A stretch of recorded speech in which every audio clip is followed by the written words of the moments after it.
여러분들은 밤에 잠을 주무실 때에 꿈을 좀 꾸세요? 주로 어떤 꿈을 꾸세요? 요즘에는요. 여러 가지 꿈들을 꾸시겠죠. 어떤 과학 저널에 보니까 사람은 누구나 다 꿈을 꾼대요. 하루에 7편, 8편씩 꾼대요. 근데 우리가 기억하는 거는 인상 깊은 꿈만 기억이 나는데요. 근데 원래로는 사람 모두가 꿈을 자면서 꿈을 꾼다고 하더라고요. 제가 꿈 이야기 얘기를 했을 때에 참 옛날에 힘들었던 시기에 꿈을 많이 꿨었거든요. 힘들었던 시기가 한참 토플을 준비하고 있을 텐데 왜 우리 가끔 그런 꿈 꾸지 않으세요? 아직도 꿈 꾸면은 자기가 본인이 옛날에 중요한 시험을 앞두고 있었던 그런 꿈들, 뭐 남자 같은 경우에는 옛날에 다시 군대로 갔던 꿈들, 뭐 수능 시험을 다시 치르는 꿈들, 뭐 그런 꿈들 보시잖아요. 제가 한참 토플 준비할 때 토플 점수가 안 나오니까 토플 시험을 앞두고서 계속 꿈을 꾸는 거예요. 근데 계속 점수가 안 나와요. 하루는 처음으로 제가 목류병이라는 걸 경험하게 됐어요. 그때 목류병에 걸려가지고 저도 모르게 집에 있는 그 라이트볼을 내려가지고 어디다가 놔두고 또 다시 잠을 주는 거예요. 저도 다 그게 기억이 안 나고 아침 일어나니까 그런 것 같은 느낌만 들더라고요. 또 이제 그런 안 좋았던 꿈이 있었던 반면에 또 좋았던 꿈들은 제가 한참 하나님을 믿고 이제 교회 열심히 다녔을 즈음에 그때는 또 반대로 잠에 들자마자 그 꿈을 꿨는데 좀 하나님과 관련된 꿈을 그렇게 많이 꿨었어요. 그렇게 한 몇 달을 그렇게 계속해서 그러한 꿈들을 많이 꾸더라고요. 좀 그런 걸 봤을 때요, 꿈이라는 거는 어떻게 보면은 우리가 그 시기에 간절하게 생각했던 것들, 아니면 우리가 중요하게 생각했던 것들이 어쩌면 그렇게 투영되어져서 나온 것이 아닐까라는 생각을 한번 해보게 돼요. 오늘 본문에 나온 이 쓰나미 여인도 마찬가지예요. 쓰나미 여인이 처음에 아가서 3장 1절에 뭐라고 되어 있죠? 내가 밤에 침상에서 마음에 사랑하는 자를 찾았구나 라고 되어 있죠. 이 침상에서 라고 하는 것은 원어로 단어가 이 미쉬카브라고 하는 단어인데요. 미쉬카브라고 하는 단어는 그냥 침상이라고 하는 뜻을 가지고 있어요. 근데 좀 히브리어 문화 가운데에서 이것을 은유적으로 잠에 들다, 밤에 침상에서 잠을 들다라고 하는 뜻을 가지고 있는 거예요. 그러니까 지금 이 수남미 여인은 침상에서 밤에 잠에 들었는데 지금 꿈을 꾸고 있는 거예요. 꿈에서 무슨 꿈을 꿨냐면은 사랑하는 자를 찾았는데 찾아도 발견을 못해요. 우리 꿈을 꿀 때 그런 적 많잖아요. 자기가 간절하게 원하는 것이 있는데 꿈에서 자꾸 그것이 간절하게 원하는 것을 찾지 못해요. 자꾸 잃어버려요. 그러한 불안감이 노출되는 꿈들을 꾸는데 이 수남미 여인도 마찬가지로 자기가 사랑하는 자를 너무나도 간절했는데 꿈에서 그를 만나지 못하는 꿈을 꾸고 있는 거예요. 우리가 성경을 읽다 보면요, 성경 인물들 가운데에서 하나님께서 사용하시는 인물들이 있어요. 그런데 이 하나님께서 사용하시는 인물들을 살펴보면은 공통적으로 그들 가운데 간절함이 있음을 우리가 발견할 수 있어요.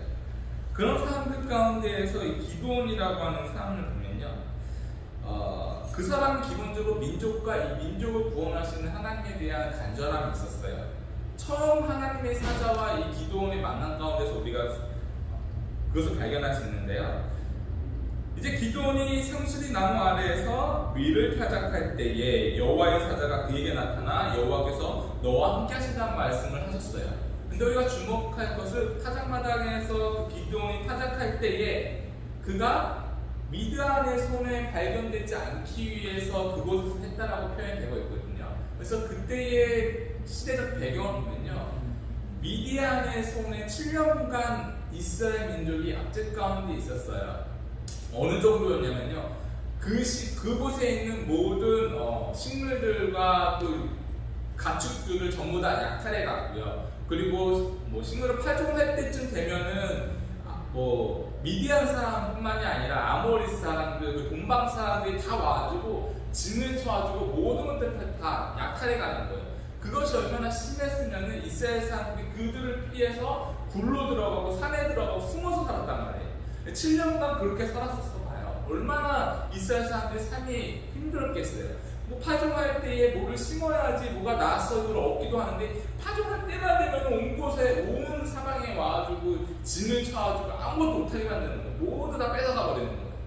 그렇게 어려운 가운데에서 이 기드온이 하나님의 사자를 만났다라는 것이에요.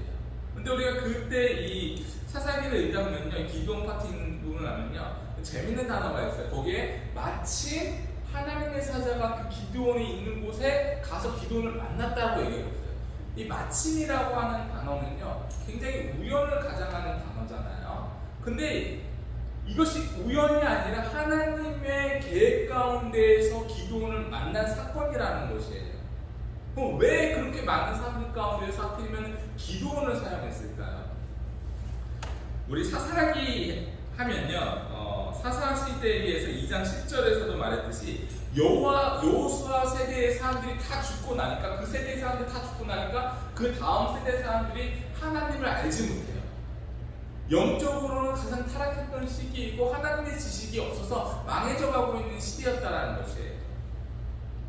그럼에도 불구하고 이 기드온이라고 하는 사람은 어떤 연유에서인지 모르겠지만 하나님의 이스라엘 민족을 애굽에서 구원하셨던 그 사실들을 알고 있었어요. 그리고 하나님의 구원함을 기다리고 있었던 사람이에요. 왜 우리가 그것을 유추할 수 있냐면요, 하나님께서 여호와의 사자가 기드온에게 하나님께서 너와 함께 하신다는 말을 듣자마자 대뜸 기드온이 하는 얘기가, 하나님께서 우리와 함께 하셨다라면 왜 우리가 미디안의 손에서 이렇게 압제 가운데 지금까지도 힘들게 살아가고 있고 애굽으로부터 구출하셨던 하나님의 손이 지금은 어디에 있습니까? 라고 대묻고 있잖아요. 그것을 우리에게 뭘 얘기하고 있는 거예요? 기드온이라고 하는 사람은 기본적으로 그 이전부터 오랫동안 이 민족에 대해서 생각하고 있었죠. 왜 안 그랬겠어요? 이 민족이 이렇게 고통당하고 있고 이렇게 힘들게 살아가고 있고 많은 사람들이 이 미디안, 이 이방 나라 사람들에 의해서 죽임을 당하고 있는 시대였어요. 왜 안 그랬겠어요? 그 민족에 대한 애타한 마음이 왜 없었겠어요? 그래서 아마 기도를 생각했을 거예요. 왜 우리 민족이 이렇게 됐을까? 어쩌다가 이렇게 됐을까? 그러다가 어느 날 한 선지자가 나와서 하나님으로부터 불순종하기 때문에 너희들이 이런 고통을 받고 있는 거라고 하는 메시지를 들었을 거예요. 그러고 나서 기도는 생각했어요. 하나님께서 애굽으로부터 구출해 주신 그 하나님이시라면 왜 하나님께서는 지금 잠잠하고 계실까? 왜 하나님께서는 우리를 구원해 주시지 않았을까? 그 마음이, 애타는 마음이 계속해서 누적되고 있는 거예요. 그러다가 마침 하나님의 사자를 만난 거예요. 그리고 하나님의 사자가 이렇게 얘기하고 있어요. 너는 하나님의 큰 용사라고 얘기하고 있어요. 그 본인은 크지 않아요. 그는 한 명에 불과해요. 그는 전투적으로 뛰어나지도 않아요. 그냥 이방신을 믿는 그 제사장, 그 아들이에요. 신분도 웃기잖아요. 그 사람은요, 아세라상 바알신의 제사장 아들이에요. 이방신을 섬기는 아버지를 모시고 있어요. 그럼에도 불구하고 그는 하나님을 의지하고 하나님을 기대하고 하나님의 역사하심을 보길 원했어요. 그 마음 가운데 그런 것들이 있었어요. 왜? 바알신은 그 민족을 구원하지 않고 있기 때문이에요. 아버지가 모시는 아세라상 그 바알신은 이 민족이 이렇게 어려움 당하고 있는 가운데서도 침묵하고 있기 때문이에요. 그래서 기드온의 눈은 하나님을 향하고 있는 거예요. 하나님이 뭘 봤을까요? 그 사람의 마음의 중심을 본 거예요. 그랬기 때문에 하나님께서 그에게 너는 큰 용사라고 하는 거예요. 우리가 무슨 일을 할 때 시작 전에 하나님께서는 우리의 마음의 중심을 보신다고 했습니다. 우리가 능력이 뛰어나서가 아니에요. 우리가 힘이 많아서가 아니에요. 하나님께서는 마음의 중심을 보세요. 그 마음의 중심이 뭐예요? 우리가 그 일에 얼마나만큼의 간절함이 있느냐는 걸 보십니다. 여러분들은 어떠한 것에 간절함이 있으십니까? 여러분들은 요즘에 어떤 것들을 바라보고 계십니까? 어떤 것들을 꿈꾸며 살아가고 있습니까? 그것이 하나님을 위한 일입니까? 아니면 세상을 위한 일입니까?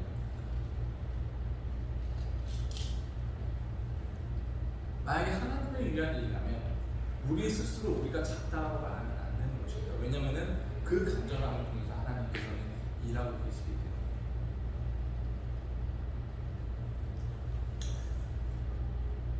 신약 인물 가운데에서 우리가 한 인물만 더 보겠습니다. 이 나다나엘이라고 하는 사람이에요. 이 사람은 참 특이해요. 예수님께서 이 나다나엘을 만나기 전에 그 사람은 무화과 나무 아래에 있었어요. 그래서 워낙 유명한 얘기니까요. 무화과 나무는요, 구약 성경 이사야서 36장 16절, 미가서 4장 4절, 스가랴서 3장 10절을 보았을 때에 그것을 상징하는 뜻이 있어요. 그 상징하는 뜻이 뭐냐면요, 조국, 나라, 민족이라는 뜻을 가지고 있고요. 그리고 평안, 번영을 뜻하고 있어요. 그래서 이 무화과 나무 아래에서 생각하고 있다는 것은요, 우리가 은유적으로 그 사람이 민족의 평안과 번영을 생각하고 있다라고 우리가 한번 유추해 볼 수 있어요. 그래서 유대인들은요, 종종 그 나무의 그늘 아래에서 이 명상이나 공부를 하고는 했다라고 얘기하고 있어요. 제가 요즘에 클래스가 하나 끝났는데 그게 신약 성경이에요. 신약 성경에 관한 클래스가 끝났는데 그 당시에 있는 배경에 대해서, 그 예수님께서 오시기 전에 시대적 배경에 대해서 더욱더 집중하면서 공부할 수 있는 기회가 있었어요. 근데 우리가 생각했던 것보다 중간기라고 하죠. 이 암흑기라고 하는 이 중간기가 굉장히 중요해요. 왜 중요하냐면, 이 예수님께서 이 땅에 오셨을 때 사람들의 사고관이나 문화라든가 그런 생각들이 신약 성경에 다 투영되어 있기 때문이에요. 중간기에 어떤 일이 있었어요? 가장 큰 일 중에 하나가 뭐냐면요, 토틀레미와 셀루시드 이 두 왕족 가운데 낀 이스라엘 민족이에요. 저희가 전에도 성경 공부 가운데 말씀드렸는데 계속 치고받고 싸우는데 중간에서 굉장히 괴로움을 많이 당했잖아요. 특히 셀루시드가 그 이스라엘 성전을 무너뜨리고, 그 이스라엘 성전은 어떤 이스라엘 성전이에요?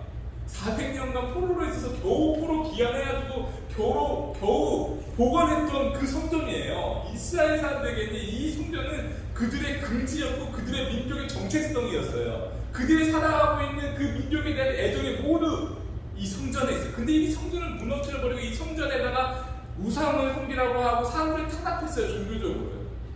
그들 마음에는요, 그 종교적인 탄압은요, 단순히 종교적인 탄압이 아니에요. 이스라엘 민족을 생각했을 때는 그 민족의 정체성을 흔들어버리는 거예요. 그래서 어떤 일이 있었어요? 그래서 하스모니안 일가가 나왔죠. 하스모니안 일가가 이것을 반대하고 전쟁을 치렀어요. 결국에는 완벽하게 셀루시드 왕조로부터 독립을 선언하게 되고 결국엔 셀루시드가 망해요. 하스모니안이 이겨요. 그래서 아직까지도 이 하스모니안 그 수전절을 섬기고 있잖아요. 지키고 있잖아요. 이 유대인들이 굉장히 중요한 날이에요. 이스라엘 유대인들에게서는. 왜냐하면 이러한 탄압 가운데서 승리했던 시기니까. 그때 있었던 다른 한 무리가 있었는데, 이 하스모니안을 도와줬던, 동조했던 무리가 있었는데 그 무리가 하시딤이라고 하는 사람들이에요. 근데 이 하시딤이 누구냐면, 이 하시딤이 바로 바리새인들의 선조예요. 하시딤의 역사가 내려와서 바리새인이 되고, 이 하시딤도 두 부류로 나눠지게 되는데, 한 부류는 바리새인이고 한 부류는 에세네타예요. 왜 나눠지게 되냐면, 하스모니안 왕조가 함께 독립하고 나서 몇 년 후에 정치적으로 또 바뀌어요. 정치적인 싸움이 나니까 로마 사람들을 끌어모아요. 옛날에 그 우리나라 삼국시대에서도 신라가 중국 끌어와서 승리를 하잖아요. 마찬가지 정치적인 싸움으로 로마 군대를 끌어와요. 결국에는 로마의 식민지가 되는 거잖아요. 정치적으로 바뀌어져 버렸어. 그 순수했던 사람들이. 그래서 하시딤이라고 하는 우리가 거기에서 신랑을 얻고서 두 부를 나눠요. 하나는 민족에게, 백성에게 나눠서 백성들에게 하나님을, 신앙을 고양시키고 이런 압제스 가운데서도 이 신앙을 고치하려고 하는 바리새인 파들. 하나는 이것저것 보기도 싫어, 떠나서 속세를 떠나서 하나님만 섬겨 살래, 엑스네 파들. 이렇게 하시딤이 나눠져 버려요. 그래서 사실은 바리새인들이 굉장히 순수했던 사람들이 원래 그 선조들은요. 근데 그들도 시간이 지나니까 로마 사람들의 압제 속에서 자신의 이익을 발견하고 자신의 이익만을 추구하면서 어떻게 보면은 그렇게 조금 타락하고 변질되어져요. 그 시대 가운데 예수님께서 오신 거예요. 그러니 이 이스라엘 민족 사람들은요, 그 마음 가운데 얼마나 민족에 대한 애타는 마음이 있었겠어요. 하스모니안 왕가의 그 시대는요, 한 100년 전이에요. 근데 그것은 역시 현대 진행형이에요. 왜냐하면 그들 역시 그 현대 역시 로마 식민지 가운데 있기 때문에 그 이스라엘 사람들 마음 가운데 뭐가 있을까? 왜 우리 민족은 하나같이 매년 이렇게 식민지로 살아가야만 할까? 왜 하스모니안으로 통일을 이뤘더니 독립을 이뤘더니 왜 또 로마 식민지가 돼서 이렇게 살아가야 될까? 그러면서 되어진 게 뭐냐면요, 바로 메시아 사상이에요. 얼마나 그 다른 사람들은요, 그 보통의 이스라엘 민족, 이스라엘 백성들 가운데는요, 메시아에 대한 그림이 있었어요. 그 옛날에 하나님께서 우리에게 메시아를 약속하셨는데, 그들 마음 가운데는 기본적으로 자신들의 잘못으로 인해서, 자신들의 범죄로 인해, 선조들의 범죄로 인해서 우리가 이렇게 고통을 당하고 있다는 것이 베이스예요. 그들 이스라엘 민족들은요, 그 당시에 우리가 신약 시대의 교회에서 이 사도들 설교를 하는 걸 보면 알 수 있죠. 그들 마음 가운데 그런 마음이 있어. 그래서 어떻게든지 하나님을 지키려고 하는, 하나님의 말씀을 지키려고 하는 이 마음들이 다 있어요, 이스라엘 민족들은요. 그렇기 때문에 메시아 사상이, 메시아에 대한 그림이, 메시아에 대한 기다림이 고조될 수밖에 없어요. 그 최고조에 이르렀을 때에 예수님이 이 땅에 오신 거예요. 나다나엘도 마찬가지였어요. 그 마음 가운데 메시아에 대한 그림이 있었어요. 민족에 대한 그림이 있었어요. 민족의 회복에 대한, 번영에 대한, 평안에 대한 희망이 있었어요. 그래서 그 사람은요, 무화과나무에서 그런 것들을 생각했을 거예요. 우리가 또 단서로 유추해볼 수 있는 건요, 예수님께서 나다나엘을 보자마자 뭐라고 말씀하세요? 그는 참 이스라엘 사람이라고 얘기해요. 그는 참 하나님의 사람이 아니에요. 그는 참 이스라엘 사람이에요. 그것은 우리에게 두 가지를 생각해 볼 수 있죠. 그 사람이 무화과나무에서 묵상하고 있었던 것은 나라를 위한 거예요. 이스라엘을 위한 거예요. 특이하게도 이스라엘을 위한다라고 하는 것은 동시에 하나님을 위한다라는 것이 있어요. 그리고 또 하나님을 위한다라고 하는 것은 그는 마음 가운데 메시아에 대한 그림이라는 것이 있어요. 그래서 빌립이 나다나엘에게 가서 내가 그 오랫동안 여러 선지자들이 예언했던 그 메시아를 우리가 봤다. 그가 바로 나사렛 예수다. 라고 했더니 나다나엘이 뭐라고 해요?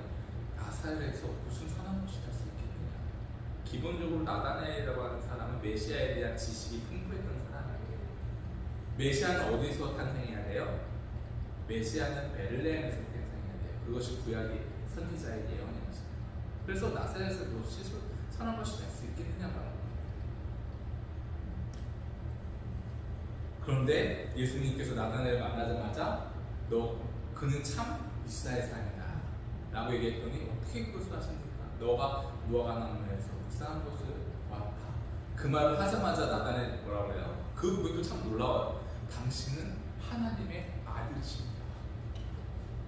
오랫동안 이 베드로가 예수님을 경험한 후에 고백했던 고백을요, 사실 나다나엘이 처음 고백했어요. 당신이야말로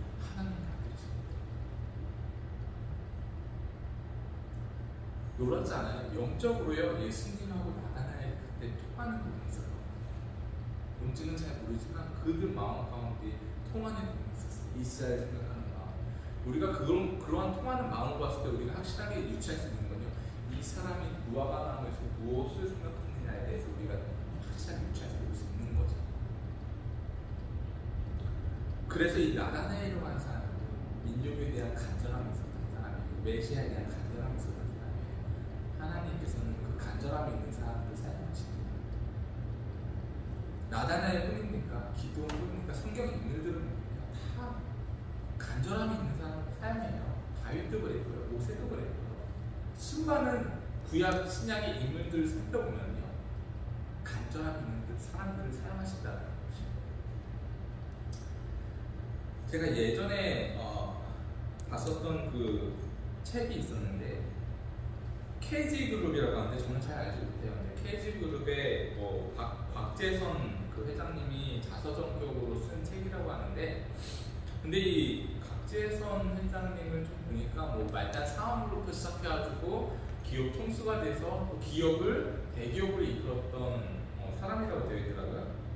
근데 그 책 제목이 되게 눈길을 사로잡아요. 그 책 제목이 뭐냐면요, 간절함이 열정을 이긴다는 책은 멋지지 않아요? 간절함이 열정을 이긴대요. 그럼 이 간절함하고 열정의 차이점은 뭘까? 그 책의 내용을 좀 보면요, 그 저자의 말은 열정은 시간이 지나면 식을 수 있대요. 그런데 그때 필요한 것이 간절함이라는 것이에요. 그리고 결국에는 그 간절함이 성공을 만든대요. 열정은 식어도 간절함은 목표를 이룰 때까지 계속된다는 것이에요. 그것이 열정과 간절함의 차이점이에요. 성경 인물들 가운데 보면요, 다니엘이라고 하는 사람이 있어요. 다 아시죠?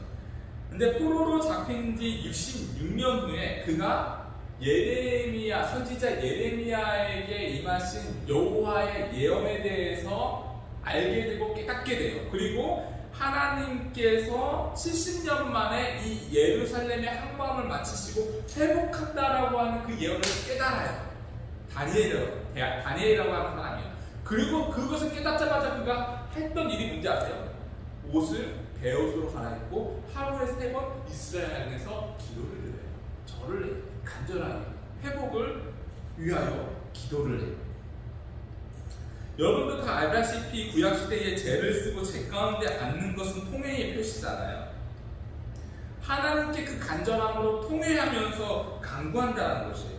그래서 다니엘서 9장 3절 이후의 말씀은 그 기도에 대한 내용인데요. 제가 잠깐 좀 정리해서 읽어드리자면요, 하나님, 우리가 이렇게 패망한 것이 전부 우리의 죄악 때문입니다.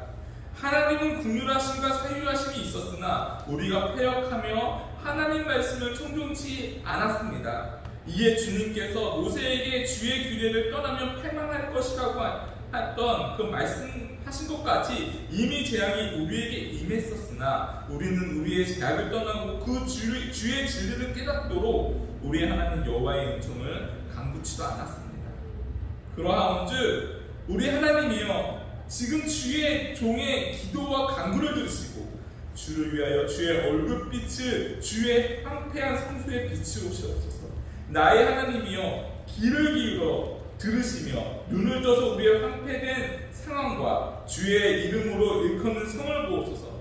우리가 주의 앞에 간구하는 것은 우리의 의를 의지하는 것이 아니라 주의 큰 긍휼을 의지하며 함이오니 주여 들으소서, 주여 용서하소서, 주여 들으시고 행하소서, 지체하지 마옵소서. 나의 하나님이여, 주 자신을 위하여 하시옵소서. 이는 주의 성과 주의 백성이 주의 이름으로 일컫는 바 됨이니라. 여러분, 이 기도에서 이 다니엘이 가지고 있는 민족에 대한 이 애타는 마음이 느껴지십니까? 생각해보세요. 다니엘은요, 바벨론의 포로 생활을 한 지 66년이 지났어요.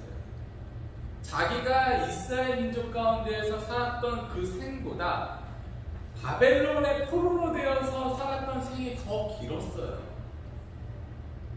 여러분, 어떤 일에 대해서 우리가 열정을 가지면요, 그것이 그렇게 길지 않아요. 오죽하면 작심삼일이라는 말이 있겠어요. 그만큼 열정은요, 시간이 지나면 식어버릴 수밖에 없어요. 저도 제 신앙생활을 좀 뒤돌아보니까요, 그나마 그래 저는 좀 오래 갔던 것 같아요. 저는 하나님께 열정이 그래도 10년 이상 있었어요. 근데 어느 순간서부터 열정이 식어가요. 이게 계속될 줄 알았어요. 근데 그 열정이 식어가요. 저도 그렇고 아마 여기 계신 분들도 그런 것을 경험하셨을 거예요. 하나님에 대한 열정이 식어가요. 그럼 그때 일을 해야 되는 것이 무엇입니까? 우리의 열정이 식으면요, 그 다음에 해야 될 것은 우리 밑바닥이에요. 우리 밑바닥, 우리의 근원, 우리의 뿌리, 이 뿌리는, 그 뿌리에는 여러분 무엇이 있습니까? 그 뿌리에는요, 우리 신앙의 뿌리에는요, 하나님에 대한 간절함이 있어요. 우리의 열정은 식어버렸지만 우리의 간절함은 남아있어야 해요. 그것이 우리가 처음 하나님을 영접했던, 만났던 그 시작점이에요. 그 시작점의 뿌리예요. 하나님에 대한 갈망, 하나님에 대한 간절함. 우리의 열정은 식었지만 여전히 그 갈망한 그 간절함은 여전히 있어야만 해요. 그래야 우리가 하나님의 일을 할 수 있어요. 우리의 열정이 아니라 그 간절함을 통한 하나님의 역사하심. 저 또한 지금은 열정이 식었을지 모르지만 여전히 하나님에 대한 간절함은 남아있습니다. 이제는 그 간절함으로 일을 해야 돼요. 바울이요 이런 말을 하죠. 저는 이 말씀을 읽었을 때 참 많이 부끄러웠는데 빌립보서 1장 20절에 바울이 고백하기를 나의 간절한 기대와 소망을 따라 아무 일에든지 부끄럽지 않고 오직 전과 같이 이제도 온전히 감대하여 살든지 죽든지 내 몸에서 그리스도가 존귀되게 하리라. 바울이 가지고 있었던 간절한 기대와 소망이 뭐였겠어요? 끝에 나오죠. 내 몸에서 그리스도가 존귀되는 것, 나를 통하여 그리스도가 영광을 받는 것, 나를 통하여 그리스도가 영화롭게 되는. 어떻게 영화롭게 돼요? 나를 통하여 그리스도가 발현되는 영화롭게 돼요. 다른 사람들이 나를 보고서 그리스도를 발견하게 되면요 그리스도께서 영화롭게 되시는 거예요. 그가 가지고 있었던 간절한 기대와 소망이 뭐예요? 나를 통하여 다른 사람들이 그리스도를 발견하는 것이 바울이 가졌던 간절한 기대와 소망이었어요. 그래서 그것을 위해서라면 아무것도 부끄럽지가 않아요. 살든지 죽든지 그것은 상관하지 않아요. 그랬기 때문에 바울은요 이곳저곳 다니면서 1차 여행, 2차 여행, 3차 여행, 로마 여행까지 곳곳에 돌아다니면서 부끄러움 없이 하나님을 그냥 선포했어요. 이방 나라에 가서 하나님을 선포했어요. 우상신이 많았던 에베소 가운데서도 하나님을 그냥 선포했어요. 그렇게 선포했더니 그곳에 에베소 교회가 생기고 그곳에 빌립보 교회가 생기고 그곳에 데살로니가 교회가 생겼어요. 그가 힘이 많아서 그렇게 됐을까요? 그가 말을 잘해서 그렇게 됐을까요? 바울이 말하죠. 자기는 말에 언어라고 얘기해요. 글에는 뛰어나지만 말에 없는 사람이에요. 그가 무슨 능력이 있어서 그랬겠어요? 아니에요. 하나님은 그의 간절함을 보시고 일을 하시는 거예요. 바울이 가지고 있었던 건 딱 하나예요. 나의 간절한 기대와 소망. 그것이 뭐예요? 하나님을 처음 만났을 때의 그 기대, 하나님을 처음 만났을 때의 그 소망, 그 뿌리가 바울을 움직이게 하고 있어요. 그래서 어떤 것도 두렵지 않아요. 어느 곳에 가서도 부끄럽지 않아요. 어떤 선포를 해도 그리스도임을 자랑스럽게 말할 수 있어요. 그렇게 담대하니까 그곳에 교회가 생겨져요. 놀랍지 않으세요? 그것은 오늘날 우리에게 말씀하고 계시는 거예요. 우리가 복음을 부끄러워하고 복음을 숨기려고 하면요 우리는 아무런 역사가 없어요. 아무 일도 일어나지 않아요. 아무 일도 일어나지 않는다는 말은 우리는 매너리즘에 빠지고 있다는 것이에요. 우리의 열정은 식을 수 있어요. 근데 간절함은 없어질 수 없어요. 하나님을 영접한 사람은 그 간절함이 없어질 수 없어요. 그건 확신해요. 왜냐하면 하나님을 처음 만난 사람은요 그 강렬한 간절함을, 하나님에 대한 간절함을 다 경험하게 되거든요. 그 뿌리는 여전히 우리 가운데 남아있어요. 여러분, 우리가 실천할 수 있는 거라도 하나하나 실천해야 될 것 같아요. 복음을 부끄러워하지 마시고 우리 이웃에 가깝게 우리의 가족부터, 우리의 이웃부터, 우리의 친구부터 복음을 전하는 것을 부끄러워하지 않고 담대하게 간절한 것으로 나아갈까요? 우리를 통하여 하나님께서 일하시는 거예요. 목사님을 통해서 일하시는 것도 아니고 사모님을 통해서 또 저를 통해서 일하시는 게 아니라 우리 본인 자신들을 위해서 하나님께서 본인 자신들과 함께 일하시는 거예요. 그럴 때에 교회가 부흥되고 가족이 부흥되고 우리 지역과 우리의 이웃이 부흥되고 우리에게도 여전히 우리 가운데 간절한 기대와 소망이 원합니다. 그 간절한 기대와 소망이 뭐예요? 나를 통하여 하나님께서 다른 이웃이 하나님을 발견할 수 있는 것, 그리스도를 발견할 수 있는 것, 이것이 우리의 간절한 기대와 소망이 되어야 될 줄 믿습니다. 제가 예전에 아버지가 돌아가시기 전에 아버지가 참 교회를 안 다니셨어요. 교회 때문에 많이 저랑 같은 게 있었는데 제가 아버지 인종을 못 본 게 아직까지도 좀 마음이 많이 남더라고요. 그것이 아직까지 너무나도 후회스럽고 좀 그런 마음이 있는데, 그래도 한 가지 위안이 되는 거 뭐냐면요, 제가 미국에 있으면서 아버지가 너무 걱정이 돼가지고 제 신앙 간증을 그 손편지를 써서 한국에 붙였어요. 그래서 제가 어떻게 해서 하나님 믿게 됐고 또 나에게 어떠한 일이 있었고 그래서 아버지와 왜 이렇게 싸우게 되었었고 그리고 하나님 나에게 어떠한 의미가 되었는지 그리고 아버지가 하나님 됐으면 좋겠다라고 하는 손편지를 썼는데 그래도 그것이 그나마 유연히 되고 그럼 우리 가족에게는 뭐 우리 이웃에게 손편지 쓰는 건 좀 부담이 돼요. 근데 우리 가족은 볼 수 있잖아요. 만약에 자녀분들이 또 우리 부모님이 있지 않으신다면 손편지를 쓰는 것까지 아이디어가 됐을 것 같아요. 이렇게 간절함으로 하나하나씩 우리 스스로가 실천할 수 있는 것들을 할 수 있는 저와 여러분이 되시기 바랍니다. 그래서 비록 우리가 열정을 실어간다 하지만 우리의 뿌리로서 갈 수 있는 저와 여러분 될 수 있기를 주님의 이름으로 축원해드립니다. 사랑하는 여러분 하나님 아버지, 시간이 지나면 모든 것들이 퇴색해지나요? 우리의 열정마저도 식어져 버렸나요? 하나님, 비록 우리의 열정은 식었을지 모르지만 우리가 가지고 있었던 간절함으로 일하기 원합니다. 신랑의 여인이 자기가 사랑하는 그 신랑을 찾는 간절함 같이, 그래서 밤늦게도록 신랑을 떠나보내지 않도록 꿈에서 깨어서 그 신랑을 찾아서 밤새도록 그 신랑과 함께 있었던 것처럼 우리 또한 하나님을 구하고 하나님을 찾는 그 간절함으로 하나님 우리의 삶 가운데에서 살아가길 원합니다. 우리 가운데 역사여 주셔서 우리가 가지고 있었던 그 간절함을 다시금 깨닫게 해주시고 다시금 생각할 수 있게 해주셔서 우리를 통한 말미암아 그리스도가 존귀케 되며 우리를 통한 말미암아 한 영혼 한 영혼이 그리스도를 발견할 수 있도록 주님께서 역사해 주시옵소서. 감사하며 우리 주 예수님의 이름으로 기도드렸습니다.